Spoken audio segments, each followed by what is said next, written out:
A millionaire made his assistant a bold offer: "Sleep with me and I'll change your life." The woman froze, but she knew this decision could define her future. If this story caught your attention, don't forget to subscribe to our channel and tell us which city you're watching from. The Manhattan skyline glittered like a jewelry box against the indigo twilight. From the penthouse office of Blackridge Tower, Elliot Mercer gazed at the empire he had built, 52 floors of glass and steel that bore his name in understated elegance. Yet another monument to his success among dozens across 3 continents. At 45, Elliot had everything a man could desire: wealth that Forbes couldn't accurately calculate, influence that made senators return his calls within minutes, and a reputation that preceded him in every boardroom from New York to Shanghai. He had built Mercer Industries from a small tech investment firm into a global conglomerate, through a combination of brilliant foresight and ruthless precision. But tonight, as he swirled aged scotch in a crystal tumbler, his thoughts weren't on quarterly reports or acquisition targets. His attention was fixed on someone else entirely. "The Beijing contracts are prepared for your review, Mr. Mercer." Abigail Foster stood in the doorway, her slender figure silhouetted against the bright lights of the outer office. At 28, she had been his executive assistant for just over 2 years, recommended by the dean of her business school as the most promising graduate I've seen in a decade. Elliot had hired her on the spot, recognizing something in her that went beyond her impressive credentials. "Thank you, Abigail." He motioned for her to approach. "And the Peterson deal." "Their legal team accepted all our terms." She placed a leather portfolio on his desk. Her movements were efficient, practiced without a wasted gesture. "They're prepared to sign tomorrow morning." Elliot studied her as she organized the documents with meticulous precision. Her chestnut hair was pulled back in a simple knot, her navy suit impeccably tailored, but intentionally understated. Abigail was beautiful, but in a way that she seemed determined to downplay. She wore minimal makeup, no jewelry except for small pearl earrings, and flat shoes despite her petite stature. What fascinated Elliot most wasn't her appearance, but the quality he'd come to think of as her uncorrupted essence. In an industry built on compromise and moral flexibility, Abigail maintained an unwavering ethical code. She was brilliant, resourceful, and fiercely dedicated, yet somehow untouched by the cynicism that permeated their world. "The Hong Kong investors have requested a conference call tomorrow at 7 a.m. our time," she continued, not noticing, or perhaps choosing to ignore, his scrutiny. "Schedule it." Elliot took another sip of scotch. "You'll join me on the Gulf Stream to Chicago tomorrow. We'll leave after the Peterson signing." A flicker of surprise crossed her face. "Chicago? I don't see that on your calendar." "It's a recent development. The Westbrook acquisition is hitting some snags. I need someone who can take detailed notes on their operation while I handle the board." Abigail nodded. "I'll reschedule your appointments and pack an overnight bag." "We'll be there for 3 days. Pack accordingly." Another nod, this one slower, more measured. In 2 years, she had accompanied him on business trips dozens of times, but rarely with such short notice. Still, she didn't question him. That was one of the qualities he valued most, her absolute competence coupled with discretion. "Will that be all, Mr. Mercer?" "For now. Be at the tarmac by noon tomorrow." He turned back to the window, a silent dismissal. Elliot heard the soft click of the door as she left. He smiled to himself, anticipating the days ahead. Chicago was real enough. The Westbrook deal needed attention, but his intentions extended far beyond business. For months he'd been watching Abigail, evaluating her potential. She was extraordinary, but in his eyes, still unfinished. He saw in her a rare combination of intelligence, integrity, and intuition that could make her more than just an excellent assistant. With the right guidance, his guidance, she could become someone truly remarkable, a partner, an equal. But first, she needed to understand the realities of true power. She needed to evolve.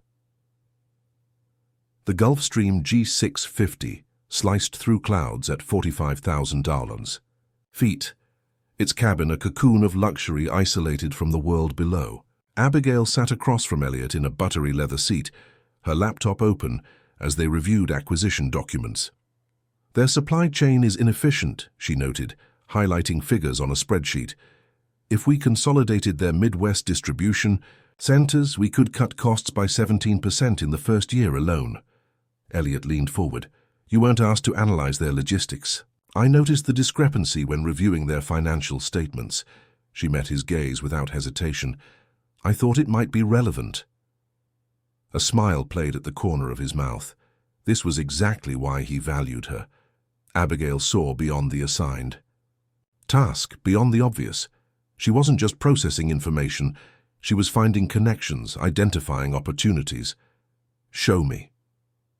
For the next hour, they dissected Westbrook's operations, Abigail's observations proving more insightful with each minute. As she spoke, Elliot observed the subtle transformation in her demeanor. In the office, she maintained a deliberate distance, professional, deferential. Here, engaged in strategic analysis, her natural confidence emerged. Her eyes brightened with intellect, her voice grew stronger, her gestures more animated. This was the woman beneath the carefully constructed exterior. This was who she truly was when the walls came down. You should be leading your own division, he said abruptly, interrupting her explanation of tax implications, not managing my calendar.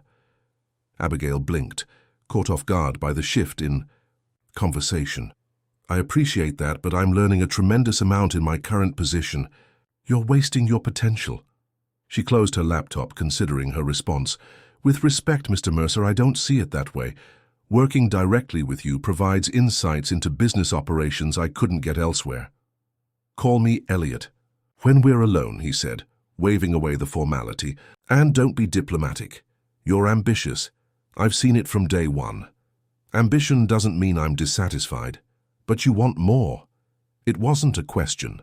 The aircraft hit a pocket of turbulence, briefly shuddering before stabilizing. Outside, darkness had fallen completely, the only light coming from distant stars and the plane's wingtip beacons. Everyone wants more, she finally answered. Elliot leaned back, studying her. What if I told you I could give you more than you've ever imagined, not just a better title or a corner office? Real power. A place beside me at the top. Confusion crossed her features. I don't understand. I'm offering you a partnership, Abigail, not just in business, but in life. His voice dropped lower. I can transform you from someone who executes my vision into someone who shapes it with me. She stared at him, her expression unreadable. Why would you offer me that? Because I see something in you that reminds me of myself before I built all this. Intelligence without corruption, ambition without compromise. He paused, holding her gaze.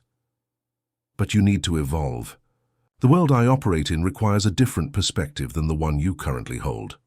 And what would this partnership entail? The cabin fell silent, except for the steady hum of the engines.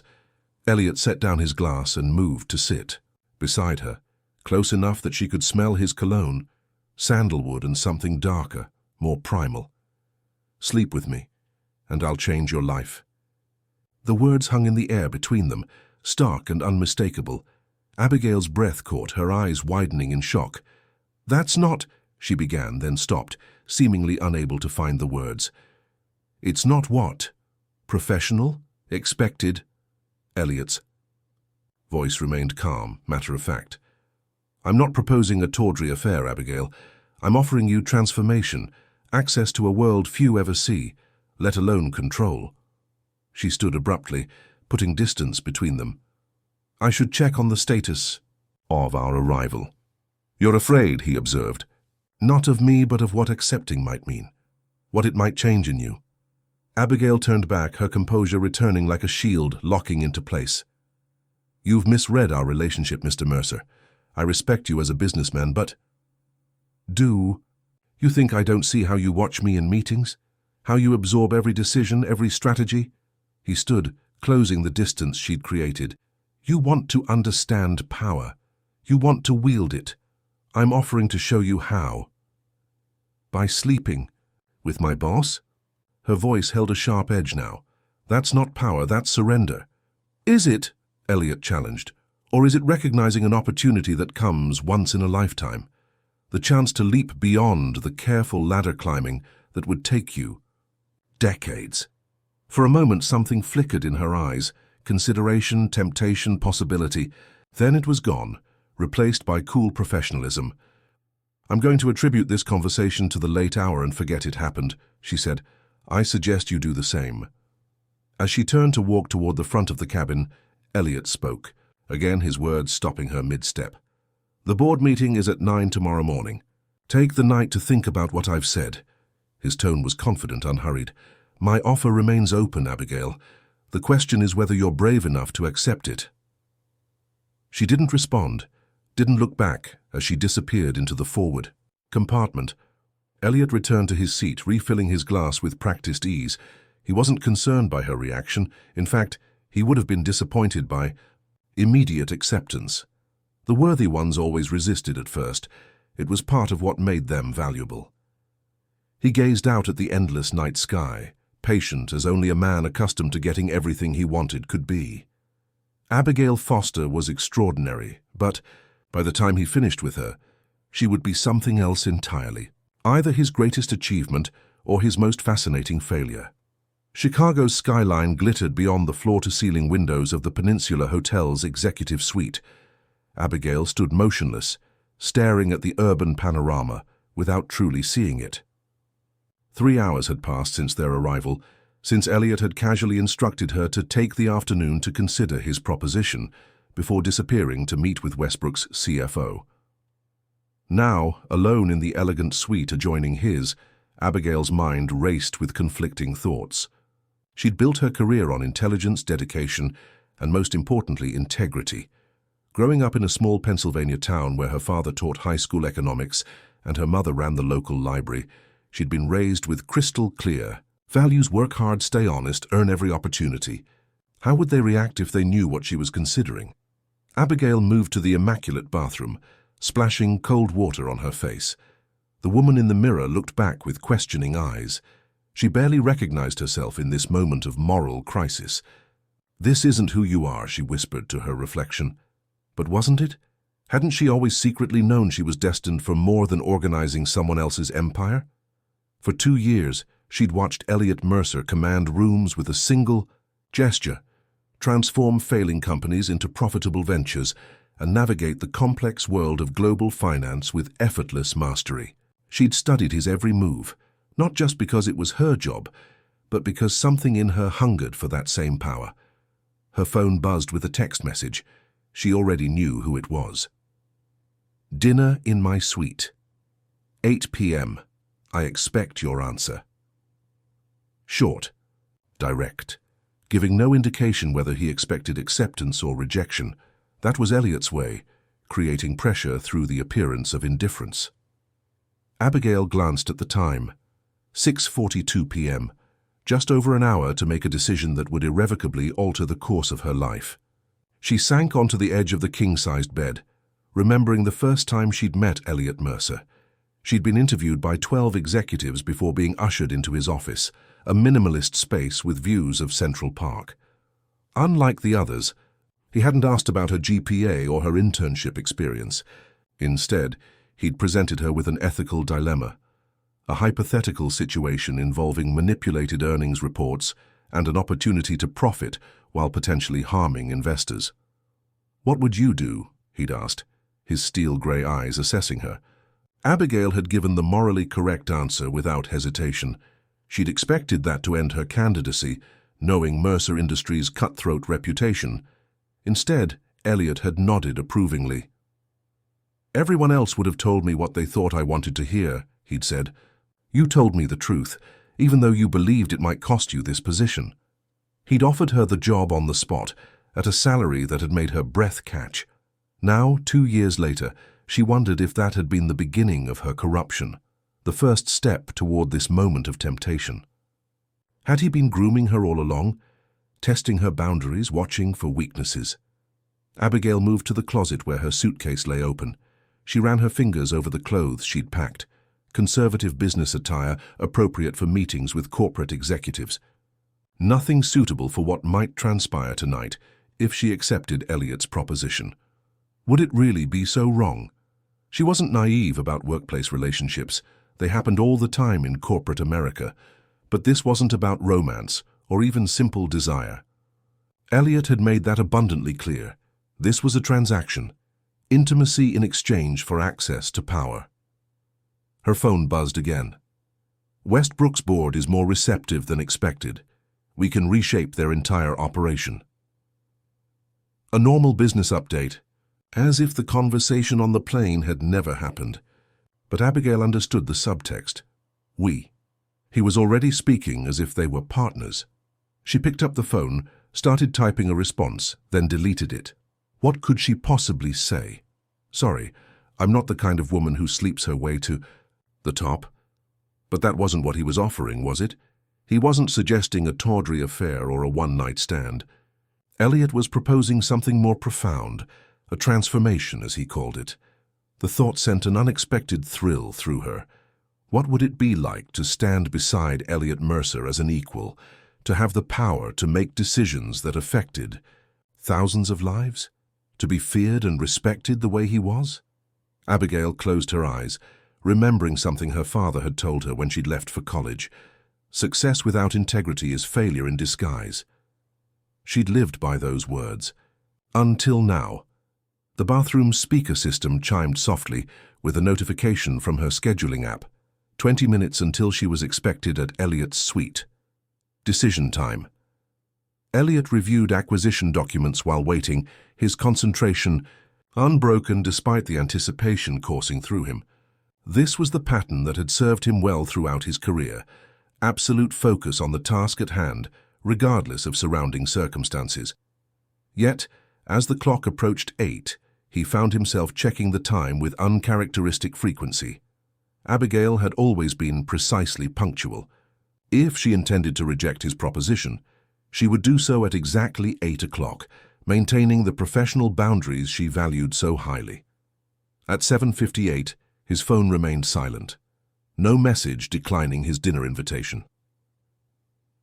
At 7:59, he heard no knock at the door. At precisely 8:01, 3 soft knocks echoed through the suite.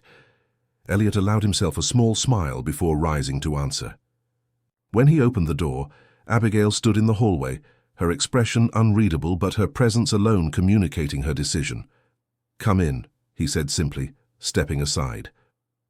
Abigail entered, her gaze taking in the opulent suite with its panoramic views of the city. She'd remained in her business attire, a charcoal skirt suit with a pale blue blouse, but had released her hair from its usual severe style. It fell in soft waves around her shoulders, the first visible sign of the transformation beginning within her. Elliot gestured toward the dining area where a private meal had been arranged. "I took the liberty of ordering for us. The chef here prepares an excellent Dover sole." "I'm not hungry," Abigail said quietly. "Nevertheless, we'll eat." Elliot's tone was gentle but firm. Important decisions should never be made on an empty stomach. He pulled out a chair for her, an old-world courtesy that felt strangely intimate in this context. After a moment's hesitation, she sat. "You've made your decision," he observed, taking the seat across from her. Abigail met his gaze directly. "I have questions first." "Of course." "What exactly are you offering me, beyond the obvious?" Elliot reached for the wine bottle, pouring a measured amount into her glass. "A seat at the table, not figuratively, literally. I want you on the executive board of Mercer Industries within 6 months." Her eyes widened slightly. "That's impossible. The board would never accept someone with my limited experience." "They'll accept whoever I tell them to accept." He smiled, without warmth. "But by then you'll have the experience. Starting tomorrow, you'll no longer be my executive assistant. You'll be special advisor to the CEO, working directly on our highest priority projects." "And our personal arrangement?" She carefully selected the words. "Remains private. Your professional advancement will be justified by your performance, which I have no doubt will be exceptional." Elliot leaned forward. "I'm not offering you a shortcut, Abigail. I'm offering you an accelerated path. The work will be harder than anything you've done before. The expectations, higher. And if I fail to meet those expectations, you won't." His confidence in her was absolute. But if our personal arrangement becomes unsatisfactory for either of us, your professional position remains secure. I don't mix business with pleasure in that way. Abigail took a sip of wine, considering his words. You said you wanted to transform me. What does that mean? Now they had reached the heart of the matter. Elliot set down his glass, choosing his words carefully. You see the world through a narrow lens of conventional morality, right and wrong, black and white. That perspective is limiting. At the level I operate, the level you could operate, those distinctions blur. Sometimes the greater good requires actions that might seem questionable in isolation. You want to corrupt me, she said flatly. I want to elevate you. Elliot's voice remained calm. Corruption implies degradation. I'm offering evolution. Silence fell between them, heavy with the weight of the decision before her. Abigail's fingers traced the stem of her wineglass, her internal struggle visible in the tension of her shoulders. Why me? She finally asked. You could have anyone. I have had anyone, he corrected her. Women who want access to my wealth. Men who want access to my influence. None of them possessed what I see in you, that rare combination of brilliance and unwavering principle, which you want to change, which I want to temper with pragmatism. Elliot reached across the table, his fingers almost but not quite touching hers. The purity that makes you exceptional also makes you vulnerable in our world. I can show you how to maintain your core principles while learning to bend when necessary. Abigail withdrew her hand. And if I lose myself in the process, then I will have failed and you'll be free to walk away with everything you've gained. He smiled, a genuine warmth reaching his eyes. But I don't intend to fail, Abigail. She stood suddenly, moving to the window. The Chicago night spread before her like a carpet of jewels, each light representing lives and stories unknown to her. Somewhere out there were people like her parents, honest, hard-working, playing by rules established by people like Elliot Mercer. I accept your proposition, she said without turning around, her voice barely audible above the subtle hum of the climate control system. But I need you to understand something. Elliot remained seated, watching her silhouette against the cityscape. Which is? Now she turned, her expression resolute. I won't become you. I'll learn from you, I'll evolve, as you say, but I won't surrender who I am at my core. A slow smile spread across Elliot's face. I wouldn't want you to. Your integrity is what makes you valuable, Abigail. I don't intend to destroy it, only to show you how to wield it as a strength rather than let it be a limitation. He stood, moving toward her with deliberate steps. When he reached her, he raised one hand to gently brush a strand of hair from her face, the first time he had ever touched her beyond professional courtesy. From this moment forward, everything changes, he said softly. Are you certain? Abigail didn't answer with words. Instead, she closed the remaining distance between them, pressing her lips to his in a kiss that contained no passion, but something far more dangerous: determination. When she pulled away, her eyes held a new resolve that both pleased and warned Elliot. In that moment, he recognized that in his quest to transform Abigail Foster, he may have initiated a process he couldn't fully control. Tomorrow morning, you'll attend the Westbrook board meeting at my side, he said. Not as my assistant, but as my advisor. Tonight. Tonight we begin the transformation, she finished for him, her voice steadier than he had expected. On both sides.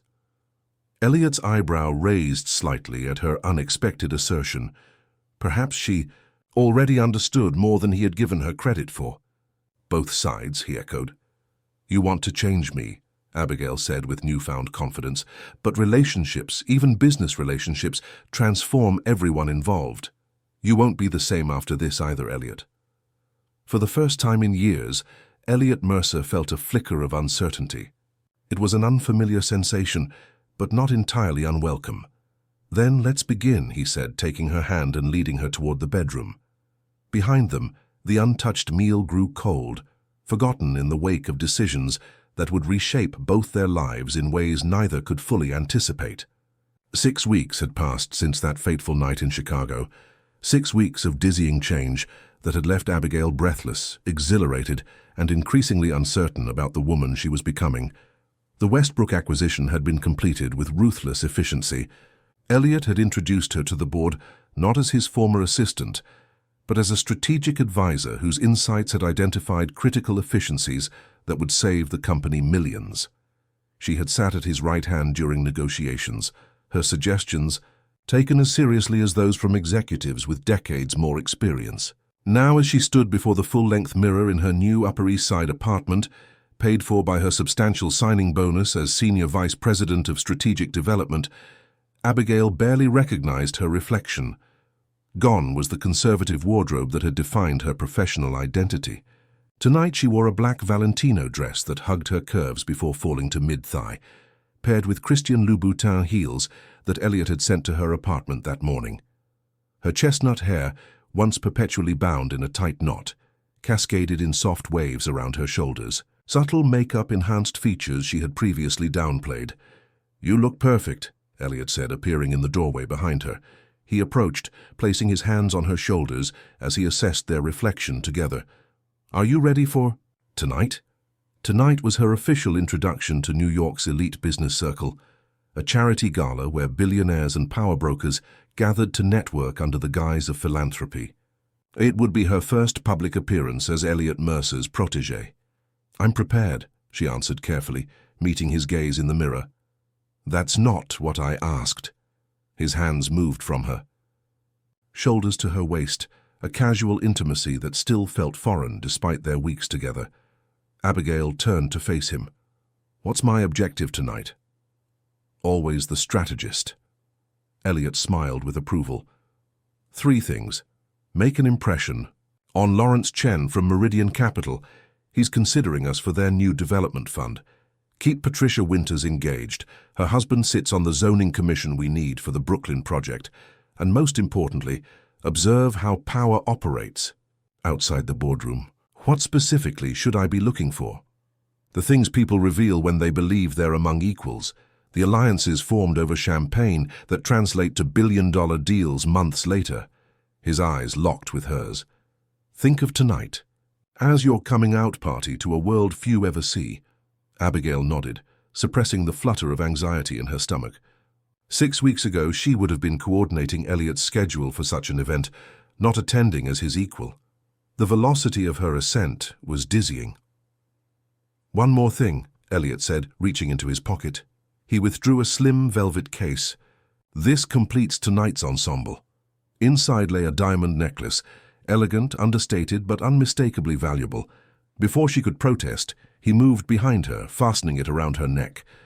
The stones felt cool against her skin, their weight both luxurious and somehow burdensome. "I can't accept this," she said reflexively. "You can and you will." His tone was gentle but firm. "Remember our agreement, Abigail. I'm transforming your life in every aspect, not just professionally." She touched the diamonds, a tangible reminder of the bargain she had struck. "It's beautiful. Thank you." Elliot checked his watch. "The car will be waiting downstairs. One final piece of advice. Everyone in that room will be trying to determine your value to them. Some will dismiss you as merely my latest conquest. Prove them wrong." The Metropolitan Museum's Temple of Dendur glowed with atmospheric lighting, transformed into a glittering venue for New York's wealthiest and most influential. Waiters circulated with champagne and delicate hors d'oeuvres, while a string quartet played unobtrusively in the background. Abigail stood at the edge of the crowd, observing the subtle dynamics of power at play. Elliot had disappeared into a conversation with the mayor and several real estate developers, leaving her to navigate her first high society event alone, intentionally, she suspected. Another test in her ongoing education. "So you're Elliot's new project?" The voice came from behind her, cultured and female with an edge of amusement. Abigail turned to find herself facing a striking woman in her 40s, impeccably dressed, in emerald silk that complemented her auburn hair. "Catherine Hargrove," the woman said, extending a manicured hand. "I run the East Coast operations for Mercer Industries." Abigail Foster. She accepted the handshake, keeping her grip firm despite the intimidating presence before her. Catherine Hargrove was a legend in business circles, Harvard MBA, former, Wall Street powerhouse, and one of the few women in Elliot's inner circle. "I know exactly who you are," Catherine said, signaling a waiter for champagne. "Everyone does. Elliot's brilliant assistant, who mysteriously vaulted to senior vice president." Her smile remained pleasant, but her eyes were calculating. Quite the meteoric rise. The implied accusation hung in the air between them. Abigail accepted a glass of champagne, using the moment to compose her response. "Meteoric implies luck or coincidence," she said calmly. "My promotion was the result of demonstrated value during the Westbrook acquisition." Catherine's eyebrow arched slightly. "Is that the official story?" "It's the truth." Abigail met her gaze steadily. "The board unanimously approved my appointment, based on the revenue projections from my integration strategy." "Honey, the board approves whatever Elliot tells them to approve." Catherine's voice dropped lower. "I've known him for 15 years. I've seen his protégés come and go. You're different, smarter, more substantial. But the pattern is the same." Abigail felt heat rising to her cheeks. "If you have a point, Ms. Hargrove, I'd appreciate directness." "My point is simple. Elliot Mercer collects exceptional people. He elevates them, molds them, and when they no longer stimulate his interest or serve his purpose, he discards them." Catherine sipped her champagne. "I'm one of the few who survived the process." "By becoming indispensable," Abigail surmised. Catherine smiled, genuine this time. "Quick study. Yes, by making myself more valuable to Mercer Industries than to Elliot personally. That's free advice. Do with it what you will." Before Abigail could respond, she felt a warm hand at the small of her back. Elliot had materialized beside her, his timing impeccable as always. "Catherine," he greeted warmly, "I see you've met our rising star." "We were just getting acquainted." Catherine's professional mask slipped back into place. "Sharing war stories about the Westbridge Group negotiations." The lie was smooth, offered without hesitation, a courtesy extended from one woman to another. Despite her warning, Catherine was protecting Abigail from Elliot's awareness of their actual conversation. The realization was both confusing and oddly touching. "Lawrence Chen is asking about you," Elliot said to Abigail. "He's impressed by the projected margins on the Westbrook integration. I'd like you to walk him through your strategy." It was both a command and an opportunity. Abigail nodded, exchanging a final look with Catherine before following Elliot across the room. The encounter had left her unsettled, questioning assumptions about her position that she had only just begun to accept. Hours later, as their limousine glided through Manhattan's night streets, Abigail's mind still churned with the evening's revelations. The gala had been a success by any measure. She had impressed Lawrence Chen, charmed Patricia Winters, and made connections with half a dozen influential figures who could advance Mercer Industries' interests. More importantly, she had begun to see the invisible web of relationships that governed the business world. The real deals made in quiet corners, while champagne flowed and society photographers captured smiling faces for the morning papers. "You're quiet," Elliot observed, his hand resting casually on her knee. "Processing." "Catherine Hargrove warned me about you," Abigail said, deciding on honesty. "She implied I'm one of a series of women you've elevated and eventually discarded." Elliot didn't appear surprised or offended. "Catherine has been with me longer than anyone. She's protective of the company." "Is she right?" He considered the question with the seriousness it deserved. "There have been others I've mentored. Some women, some men. A few became valuable long-term assets to Mercer Industries. Others proved disappointing." "And your personal relationships with them?" "Varied." His answer was deliberately vague. "But none were like what you and I have." Abigail turned to look out the window, watching the city lights blur past. "What exactly do we have, Elliot? 6 weeks in, and I'm still not sure what this is." "It's evolution," he said simply, using the same word he'd employed on the night of his proposition. "For both of us." She faced him again. "I saw you tonight. The way you move through that world, you give nothing of yourself away. Every word, every gesture calculated for maximum effect." Her voice softened. "Is there anything real in you?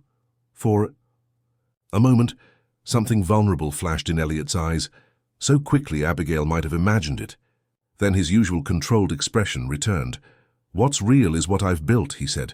"What's real is what I'm helping you become." "And what am I becoming?" she asked, her voice barely above a whisper. Elliot reached out, tracing the line of the diamond necklace against her skin. "Someone extraordinary. Someone who understands that conventional morality is a construct designed to keep ordinary people in their place." His fingers moved from the necklace to her cheek. "You're not ordinary, Abigail. You never were." The limousine slowed as they approached her building. Elliot continued, "Tomorrow we'll review candidates for the new VP of Operations. I want your assessment of each one, not just their qualifications, but their potential loyalty. Trust is our most valuable currency." Just like that, the intimate moment vanished, replaced by business. The seamless transition between lover and mentor was part of what made their relationship so disorienting. "Will you come up?" she asked, surprising herself with the invitation.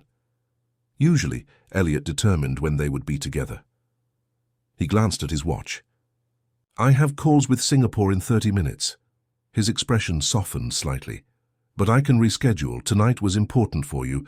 We should discuss how it went." It was these moments of apparent consideration that confused Abigail most. Were they genuine or simply another facet of his calculated approach to molding her? "Thank you," she said, as the car stopped in front of her building.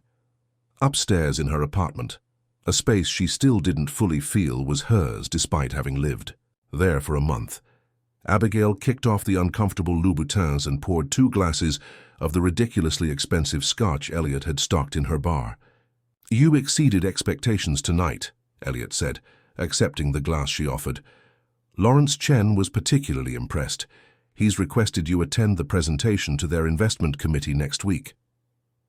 "I noticed you didn't correct Catherine when she lied about our conversation." Elliot smiled. "Catherine was protecting you. It's an interesting development. She rarely warms to new executives so quickly." "She wasn't warm," Abigail countered. "She was warning me." "Same thing in Catherine's world." He settled onto the sleek leather sofa. "She sees something in you worth saving. That's valuable." Abigail remained standing, scotch untouched in her hand. "How many others have there been? Women you've mentored this way?" Elliot considered her for a long moment. 3 who became intimately involved, dozens I've guided professionally. And what happened to them?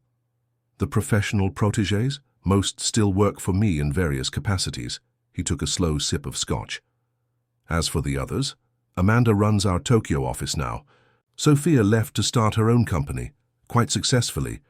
Elena, he paused. Elena proved disappointing. She's no longer with the company. The casual way he discussed these women sent a chill through Abigail. What made Elena disappointing? She began to believe her position was secure regardless of performance. Elliot's expression hardened almost imperceptibly. "In my organization, sentiment never overrides results." The warning was clear, though subtly delivered. Abigail set down her untouched drink and moved to the window, looking out at the city. Her city now, in a way it hadn't been 6 weeks ago. "I'm not Elena," she said quietly. "No," Elliot agreed, coming to stand behind her. "You're something entirely different." His hands settled on her shoulders, turning her to face him. "You question everything, even me. It's what makes you valuable." "And dangerous?" she asked, meeting his gaze. His smile held genuine amusement. "Potentially, but I've never shied away from risk when the potential reward is significant enough."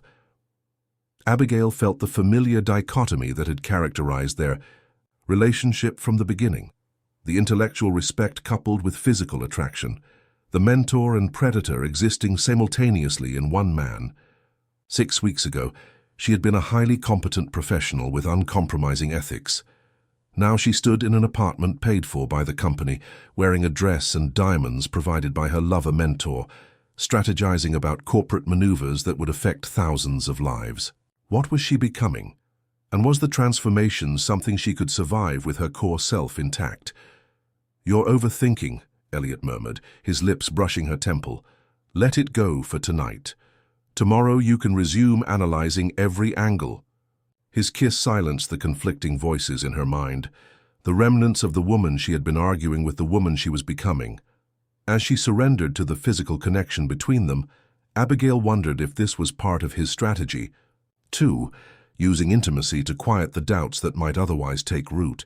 But even as her body responded to his touch, a small protected part of her mind remained alert and observing, learning, analyzing, preserving something essentially herself against the tide of transformation that threatened to sweep away her former identity. She was changing, yes, but perhaps not entirely in the ways Elliot intended.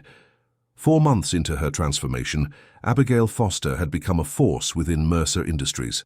Her office on the 50th floor commanded a view of Manhattan that matched her rising status. The boardroom, once intimidating, now felt like familiar territory, as she presented quarterly projections with a confidence that silenced even her most skeptical critics. The Westbrook integration had been an unqualified success. Under her guidance, the company had exceeded efficiency targets by 18%, translating to an additional $40 million in first-quarter profits. Her reputation for analytical brilliance combined with ruthless execution was growing beyond Mercer Industries, with business publications beginning to take notice of Elliot Mercer's strategic prodigy. What these articles failed to mention, what no one outside Elliot's inner circle knew, was the personal relationship that had catalyzed her meteoric rise. By day, she was Senior Vice President Foster, respected and increasingly feared for her incisive mind and unwavering standards. By night, she was still learning from Elliot, their relationship evolving into something neither had fully anticipated. "The Singapore expansion is problematic," Abigail said, closing the portfolio on her desk.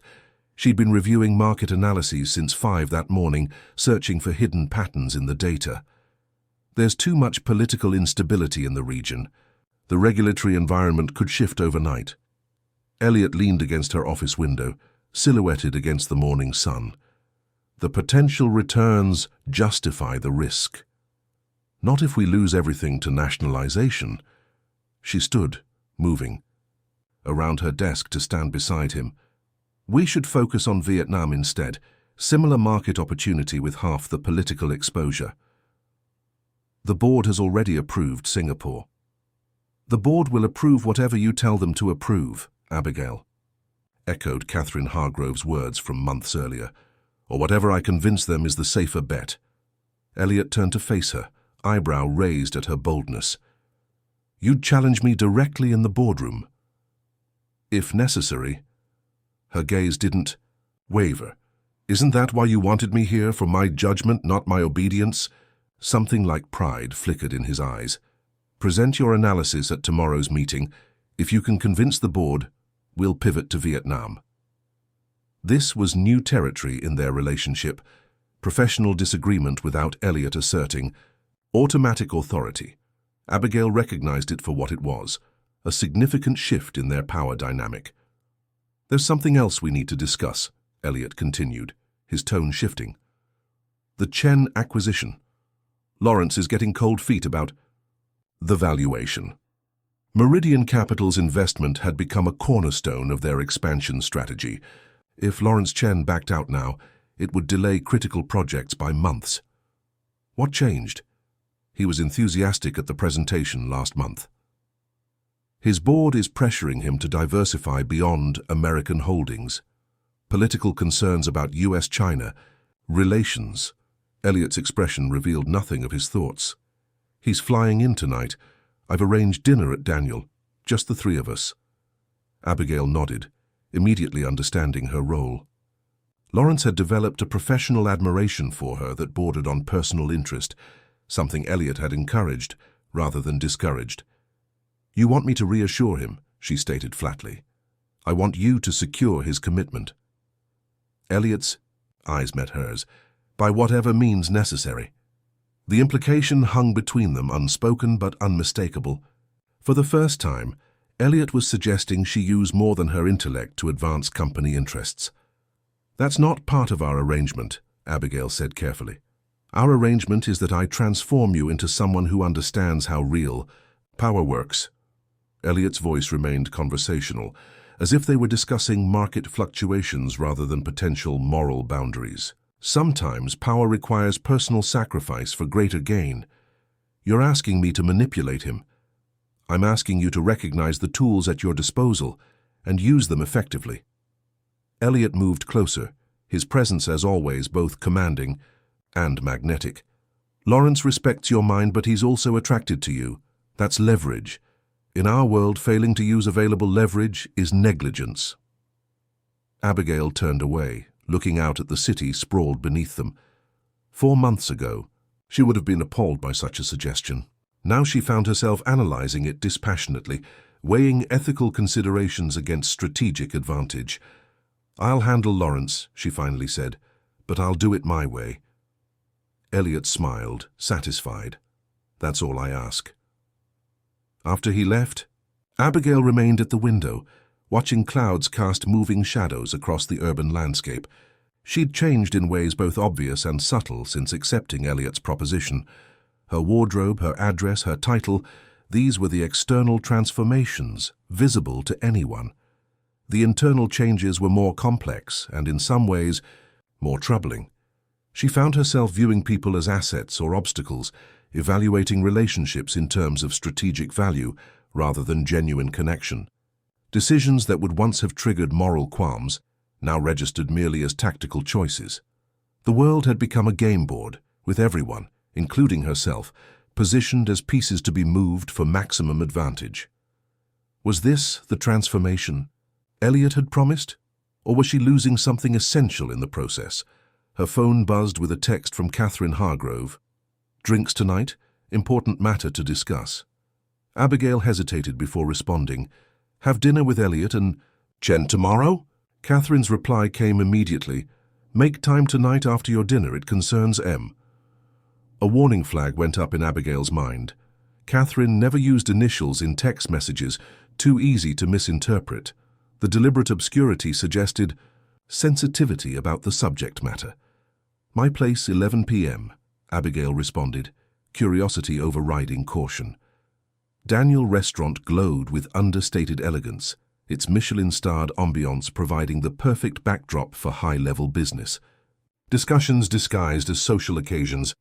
Lawrence Chen had arrived early, already nursing a martini when Elliot and Abigail were shown to the private dining alcove. "A vision as always, Miss Foster," Lawrence said, rising to greet them. At 58, he carried himself with the confident ease of a man who had navigated international finance for 3 decades. His tailored suit and careful grooming spoke of meticulous attention to detail, a quality that made him both a valuable ally and formidable opponent in business. "Lawrence," Abigail smiled warmly, accepting his kiss on her cheek. "I've been reviewing the integration models for the Pacific expansion. Your insights on the regulatory framework were invaluable." Flattery, but anchored in truth, the most effective kind. Lawrence beamed with obvious pleasure at being acknowledged for his expertise rather than just his wealth. Elliot watched the interaction with calculated detachment, intervening only when necessary to guide the conversation toward business concerns. He was giving Abigail room to work, observing her technique with clinical interest. By the second course, Lawrence had relaxed visibly, the earlier tension Elliot had mentioned nowhere in evidence.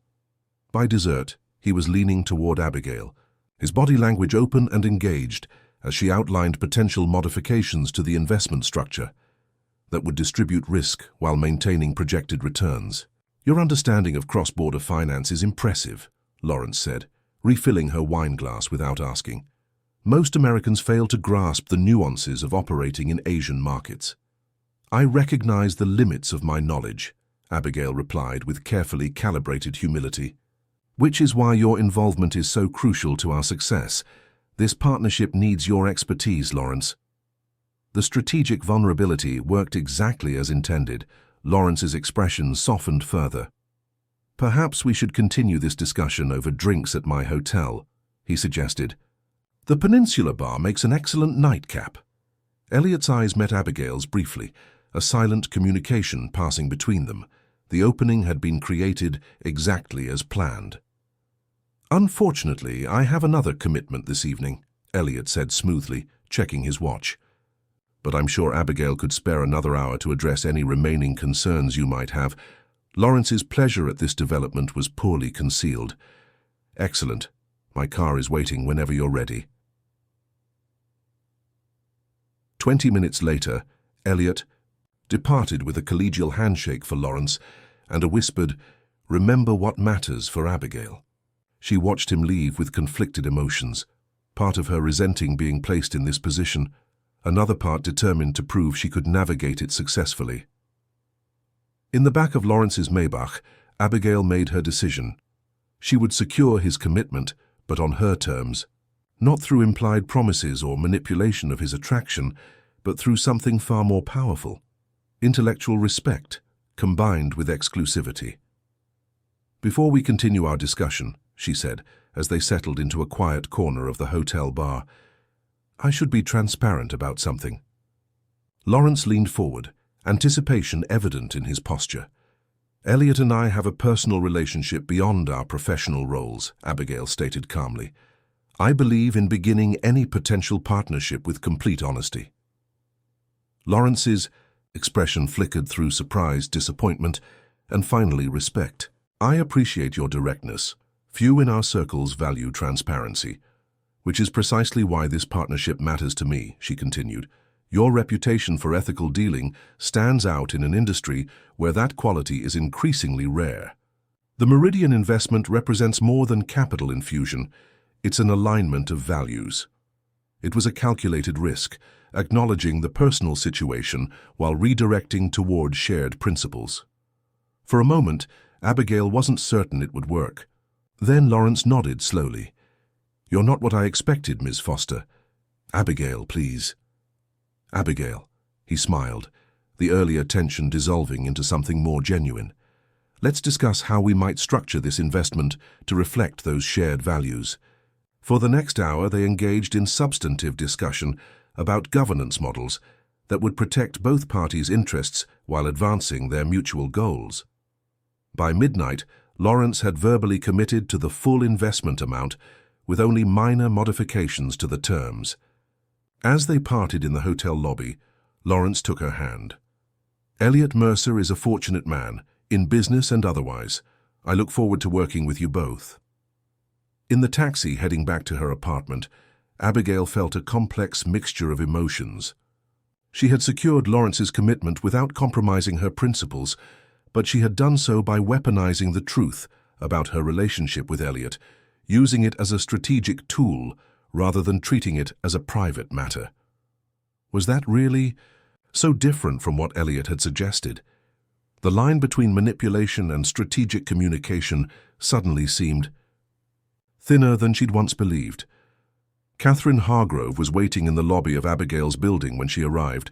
Despite the late hour, the older woman looked immaculate in a charcoal pantsuit, her auburn hair swept into an elegant chignon. "Successful evening?" Catherine asked as they rode the elevator to Abigail's floor. "Chen's fully committed. We'll have the paperwork by end of week." Catherine nodded approvingly. "Well done, though I suspect your methods differed from what Elliot suggested." Abigail gave her a sharp look. "You seem well informed about conversations you weren't present for." "I've worked with Elliot for 15 years, Catherine replied dryly. "I can predict his plays before he makes them." Inside the apartment, Abigail poured 2 glasses of wine without asking if Catherine wanted one. Something in the other woman's demeanor suggested this wouldn't be a brief conversation. "You said you needed to discuss something important," Abigail prompted, kicking off her heels and settling onto the sofa. Catherine remained standing, wine untouched in her hand. "What do you know about the Kaneko deal?" The question caught Abigail off guard. Kaneko Industries was a Japanese technology firm that Mercer had acquired 3 years before she joined the company. Industrial automation systems, primarily, one of our more successful Asian acquisitions. "And ethically?" Abigail frowned. "I'm not sure what you're asking." Catherine set down her glass and removed a slim folder from her briefcase. "Before you accept the board position Elliot is preparing to offer you, there are things you need to know about how Mercer Industries sometimes operates." "Board position?" Abigail's surprise was genuine. Elliot had mentioned long-term plans, but nothing so specific or imminent. Next month's meeting. He's already securing the votes. Catherine handed her the folder. Elliot sees you as his perfect creation, brilliant, capable, and increasingly willing to operate in moral gray areas. The final test is whether you'll look away from certain historical practices once you know about them. With growing unease, Abigail opened the folder. Inside were documents related to the Kaneko acquisition, internal memos, financial transfers, and communications that painted a disturbing picture of corporate espionage, bribery of foreign officials, and systematic financial manipulation. These practices were discontinued after the acquisition, Catherine said quietly. But the documentation exists. If it ever became public, the consequences would be severe, both legally and financially. Abigail looked up from the damning evidence. Why are you showing me this? Because you need to understand what kind of organization you're binding yourself to. Catherine's expression was solemn. And because there's more, much more. Elliot believes you're ready to see the full picture, all the corners cut, all the lines crossed that built his empire. And you disagree? I believe you still have a choice. Catherine moved to the window, looking out at the city lights. Elliot saw something in you that he wants to preserve even as he transforms you, your fundamental integrity. It's the quality that makes you valuable to him, but it's also what he's systematically eroding. Abigail closed the folder, her mind racing. What exactly are you suggesting? I'm not suggesting anything, Catherine replied carefully. I'm simply providing information so you can make an informed decision before you cross a point of no return. The implication was clear. The board position would make Abigail complicit in Mercer Industries' past actions, legally and morally. It would complete her transformation from the woman of principle she had been to someone who accepted ethical compromises as necessary costs of doing business. Why would you risk showing me this? Abigail asked. Your loyalty to Elliot is legendary. Catherine turned back from the window, her expression unreadable. My loyalty is to Mercer Industries, to ensuring its long-term stability and success. Elliot's fascination with transforming you has become a potential liability. Something in her tone made Abigail look closer, seeing past the professional exterior to something more personal. You were one of them, weren't you? One of the women he transformed. For a moment, Catherine's carefully maintained composure slipped, revealing a flash of old pain quickly suppressed. The first, she acknowledged. 20 years ago, when Mercer Industries was just 3 floors in a midtown office building, I was his executive assistant too, once upon a time. The revelation cast everything in a new light. Catherine's warnings, her protectiveness, her intimate knowledge of Elliot's methods, all stemmed from personal experience. What happened? Abigail asked quietly. I survived, Catherine said simply. I made myself indispensable to the company rather than to the man, and eventually I earned the right to speak unpleasant truths without fear of consequences. She moved toward the door, pausing with her hand on the knob. The board meeting is 3 weeks from Thursday. You have until then to decide what kind of woman you ultimately want to become, and whether that woman can live with the choices she's made. After Catherine left, Abigail remained motionless on the sofa, the folder heavy in her lap. Outside, her window. The city continued its relentless pulse, unaware of the personal crisis unfolding in the luxury apartment 50 stories above the street. For months, she had been evolving under Elliot's guidance, embracing aspects of power she had never imagined herself possessing. She had justified each step as necessary for her growth, each compromise as strategic rather than moral. But now, she faced a fundamental question that could no longer be avoided. In becoming the woman Elliot wanted her to be, would anything remain of the woman she had once been proud to be? And perhaps more importantly, did she even want that woman back? 2. Weeks after Catherine's late-night visit, Abigail found herself alone in Elliot's Hamptons estate. The sprawling oceanfront property, with its clean, modern lines and panoramic views, offered a perfect setting for reflection, which was precisely why she had asked to use it for the weekend.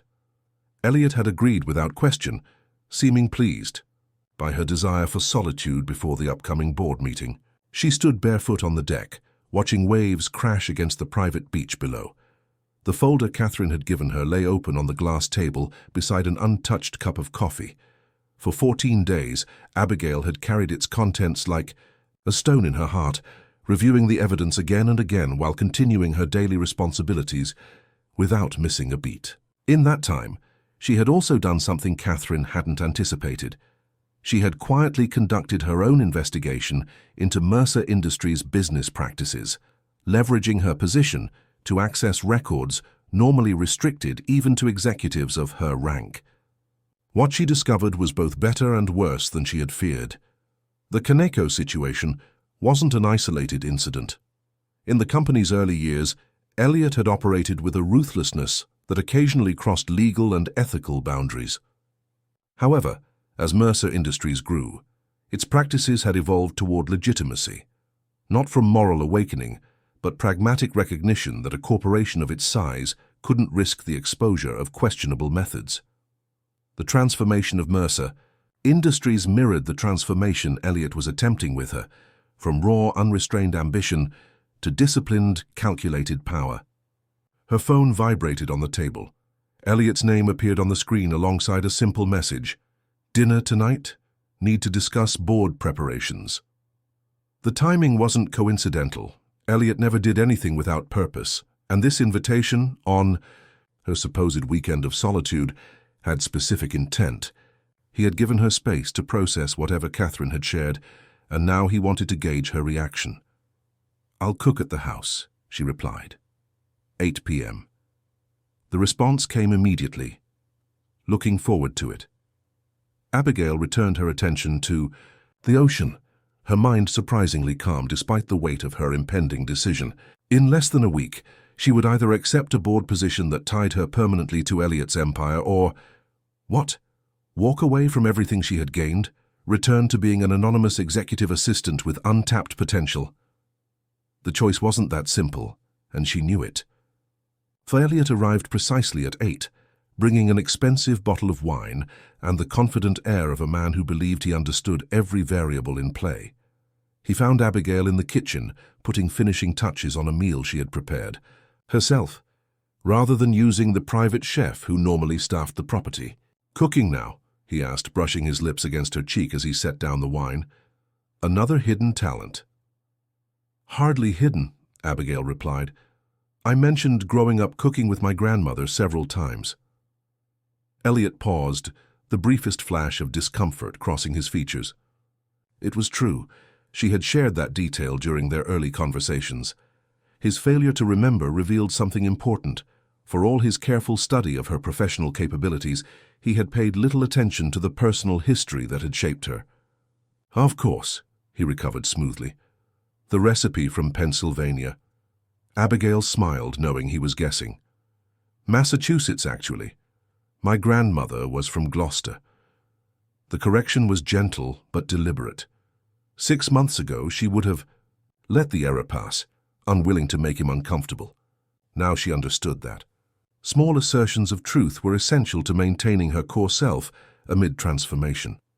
They moved to the dining room with its spectacular ocean view, the conversation flowing easily through business updates and industry gossip.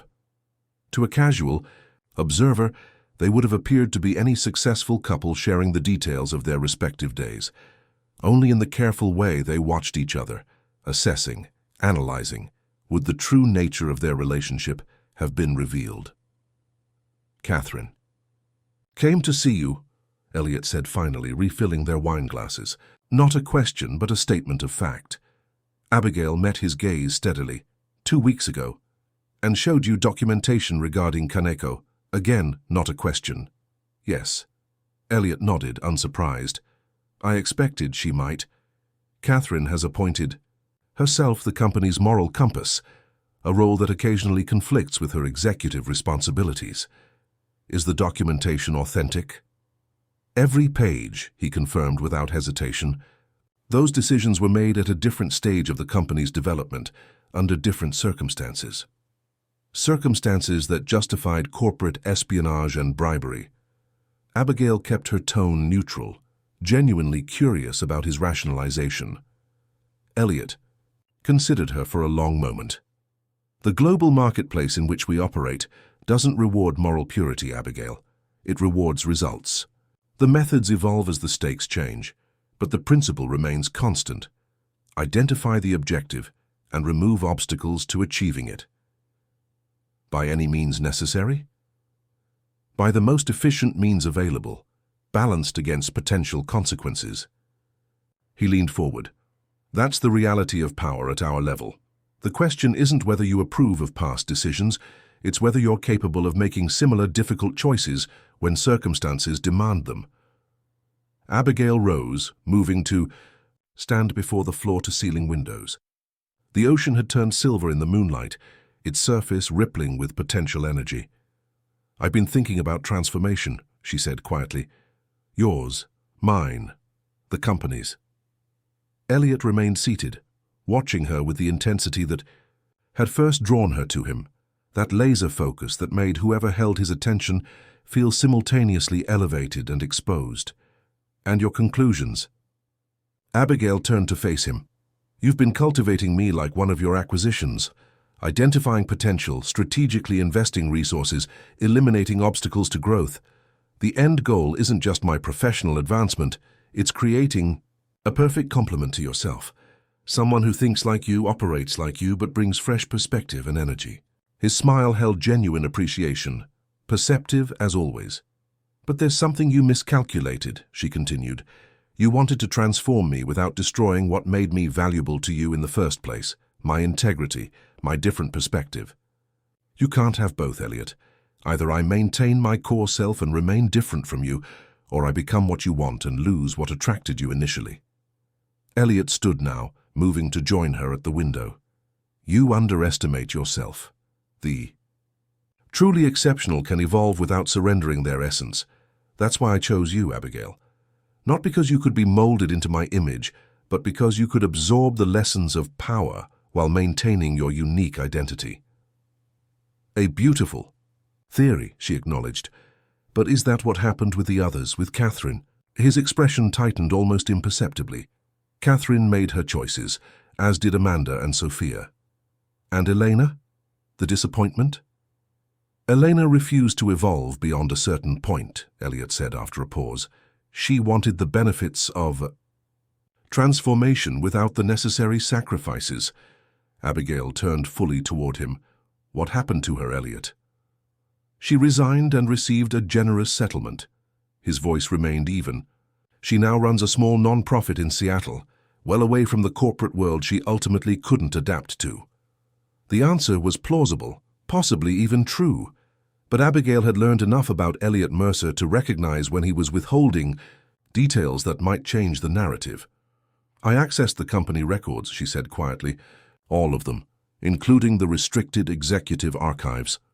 Now Elliot's expression changed, genuine surprise flickering across his features. "How?" "Those files require board-level authorization."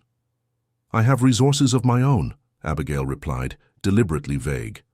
"The point is, I know what really happened with Elena, and with Kaneko, and with the 7 other acquisitions between 2012 and 2018 that involved similar tactics." She hadn't raised her voice, but the impact of her words was immediate. Elliot stepped back, reassessing her with new awareness. "You've been busy," he said finally. "I've been learning exactly as you wanted."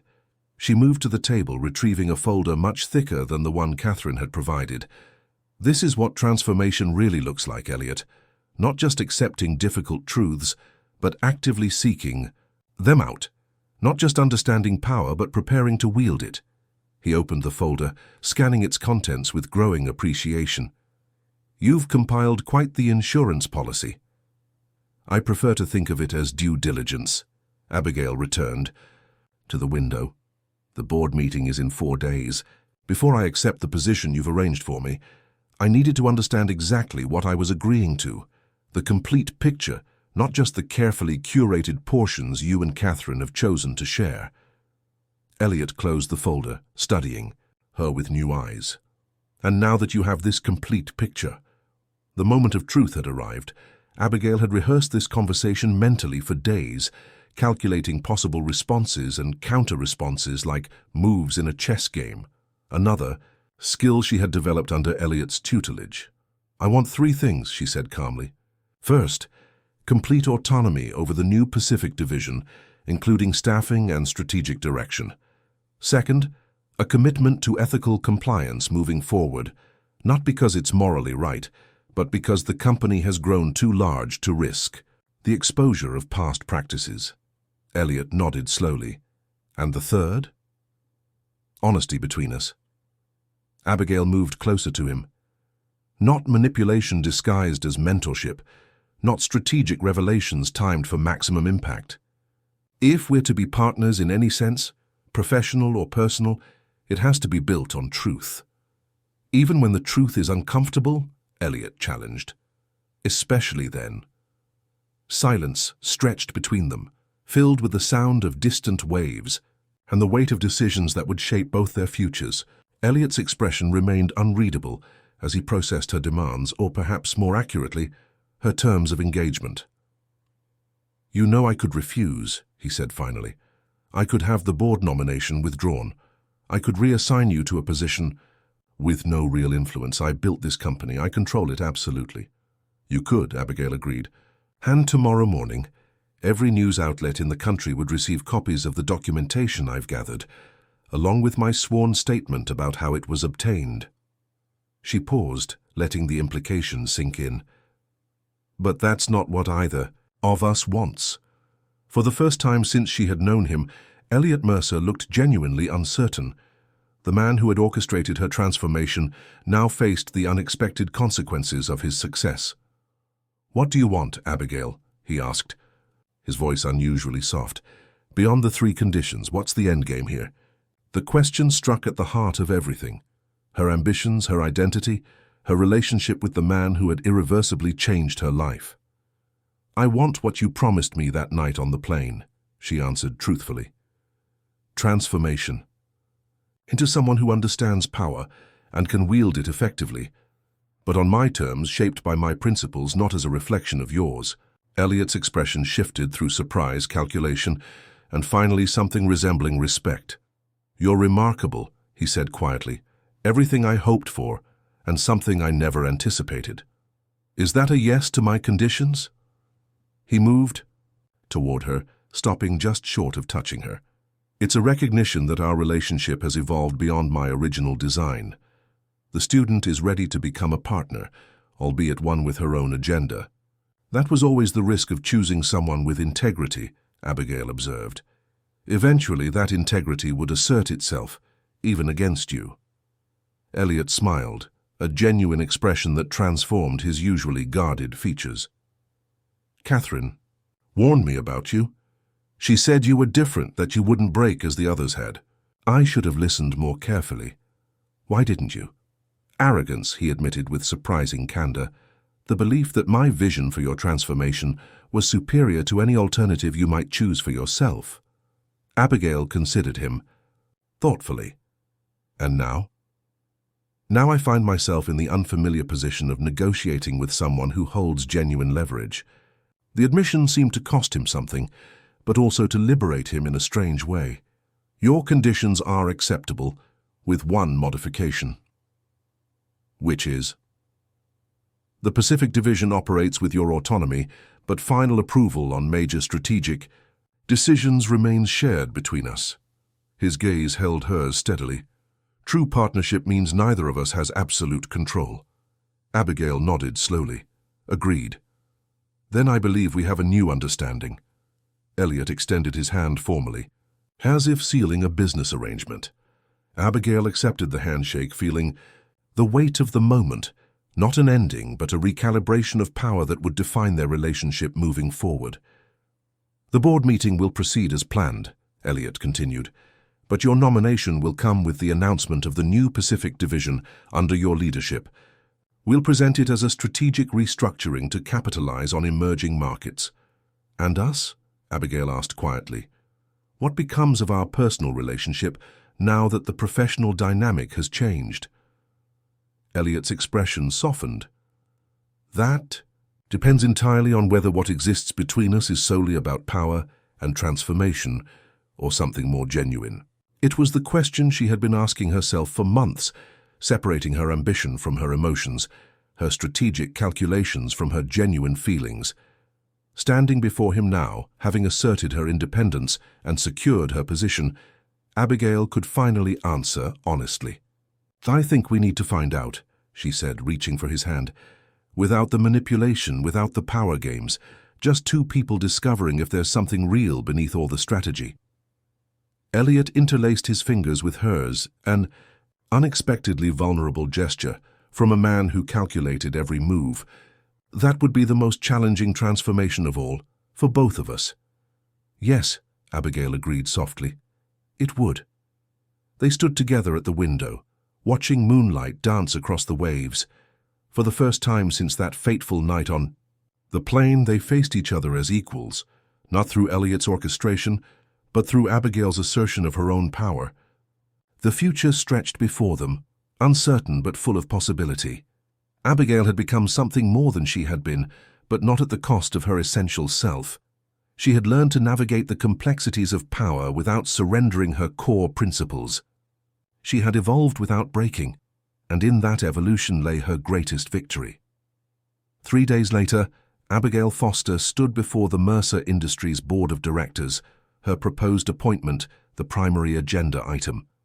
Elliot sat at the head of the table, his expression impassive, but his eyes conveying a mixture of pride and caution as she presented her vision for the Pacific Division. Catherine Hargrove watched from her seat near the opposite end, her initial skepticism gradually giving way to grudging approval as Abigail outlined governance protocols that would ensure ethical compliance without sacrificing competitive advantage. "Ms. Foster's approach represents the future of this company," Elliot concluded after her presentation. "A future that honors our aggressive heritage while adapting to the realities of global business in an era of increased transparency and accountability." The vote was unanimous, surprising no one. What followed, however, was unexpected. Catherine approached Abigail as the meeting adjourned, extending her hand with genuine respect. "Congratulations," she said simply. "You've accomplished something I never managed." Abigail accepted the handshake. "I had an advantage you didn't." "Which was?" "Your example," Abigail replied, "seeing what was possible, even if the path was different." Catherine nodded, understanding the deeper meaning. "The board dinner is at Le Bernardin tonight. Elliot always makes a spectacle of introducing new members. Wear something memorable." As Catherine departed, Elliot approached, maintaining a professional distance appropriate for their surroundings. "The first test passed with flying colors," he observed. "How does it feel?" Abigail considered the question seriously. "Complicated," she answered honestly. "This isn't where I expected to be 6 months ago." "But is it where you want to be now?" Looking around the boardroom that represented the pinnacle of corporate power, Abigail felt the weight of the journey that had brought her here, the compromises, the lessons, the transformation that had been both imposed upon her and ultimately embraced on her own terms. "Yes," she said with quiet certainty, "this is exactly where I belong." Elliot's smile held something new, a respect unburdened by calculation. "Then we've both succeeded, though perhaps not in the ways we originally intended."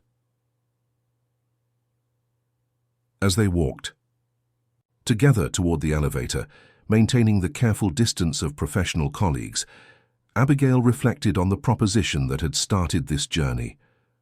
"Sleep with me, and I'll change your life." Elliot had kept his promise. Her life had indeed changed beyond recognition. What neither of them had anticipated was how the transformation would ultimately flow in both directions, changing not only Abigail but Elliot himself in subtle but significant ways.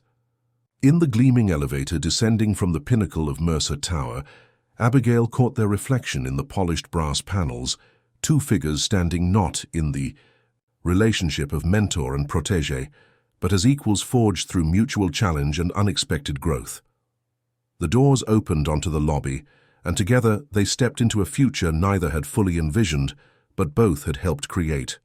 A future where power and principle could coexist, where transformation didn't require destruction, and where even the most calculated beginnings could evolve into something unexpectedly genuine. For Abigail Foster, the journey of transformation had just begun, but now she was the one charting the course, fin of the story. Dear listeners, we hope that Abigail and Elliot's journey through power, transformation, and self-discovery has captivated you as much as it captivated us to share it. Their story reminds us that true growth often comes from challenging relationships and difficult choices, and that maintaining our core values while evolving is perhaps life's greatest balancing act. If you enjoyed this emotional journey, we've created a special playlist with equally compelling stories that explore the complex dynamics of power, identity, and transformation. You'll find it by clicking the link to your left. Don't forget to subscribe to our channel and give this video a thumbs up if Abigail's evolution resonated with you. Every day we bring unique narratives that explore the depth and complexity of human experience. We'd love to hear your thoughts about Abigail's choices and Elliot's intentions in the comments below. Would you have made different decisions in her position? Did she maintain her integrity or compromise too much along the way? Thank you for joining us on this journey. Until our next story, we'll be waiting to hear from you in the comments. End of the story. Dear listeners, we hope that Abigail and Elliot's journey through power, transformation, and self-discovery has captivated you as much as it captivated us to share it. Their story reminds us that true growth often comes from challenging relationships and difficult choices, and that maintaining our core values while evolving is perhaps life's greatest balancing act. If you enjoyed this emotional journey, we've created a special playlist with equally compelling stories that explore the complex dynamics of power, identity, and transformation. You'll find it by clicking the link to your left. Don't forget to subscribe to our channel and give this video a thumbs up if Abigail's evolution resonated with you. Every day we bring unique narratives that explore the depth and complexity of human experience. We'd love to hear your thoughts about Abigail's choices and Elliot's intentions in the comments below. Would you have made different decisions in her position? Did she maintain her integrity